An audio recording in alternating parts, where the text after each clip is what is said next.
அந்த மனுஷனை காணோம். மத்தியானம் போன ஆளு காசு வாங்கிட்டு வரேன்ட்டு போன ஆளு. நானும் ஃபோன் பண்ண ஃபோனே எடுக்க மாட்டேங்குது. வரட்டு இன்னும் பேசிக்கிறேன் அந்த ஆளை.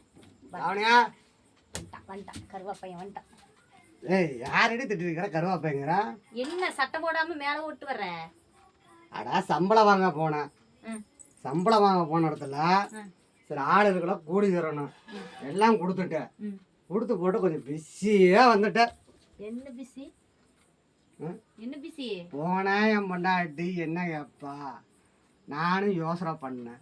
ஆனா யோசனை பண்ணும்போது தான் தெரியுது காசை காணமே. காசு எங்க? காசு காலையில வரும், வர்றம்போது வரும். எங்க வரும்? அந்த வர நேரத்துக்கு வரும். அதான் வர நேரத்துக்கு எப்படி வரும்? வர நேரத்துக்கு எப்படி வரும்னா காலையில வரும். உன்னை காலையில பேசிக்கிற போய் படுப்போம். ஊரா தெரிஞ்சுக்கிட்ட உலகம் புரிஞ்சுக்கிட்ட கண்மணி கண்மணி புரிஞ்சிருச்சு நானும் புரிஞ்சிருச்சு என் பொண்டாட்டி என்னை புரிஞ்சுக்கிட்டா. காலையில 1000 ரூபாய் கொடுக்கலன்னு மானம் கெட்டு போயிருவார்.